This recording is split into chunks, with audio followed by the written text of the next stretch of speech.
Ընդհանրապես չեմ նկատել Կարեն Կարապետյանին իմ ուրեմն ուղեցրում, ֆիդում, ես ընդհանրապես Կարեն Կարապետյանը կարծես որևէ մեկիս ուշադրության կենտրոնում չի եւ որևէ վախենալու բան չկա Կարեն Կարապետյանից, եթե կհիշեք Կարեն Կարապետյանը թերևս ամենաարագ մերժված վարչապետն է եղել, երբ որ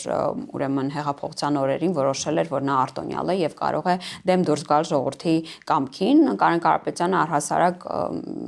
խիստ ասոցիացիաներ ունի որոշ աշխարհաքաղաքական կենտրոնների հետ եւ կարծում եմ, որ ընդունելի կարող է լինել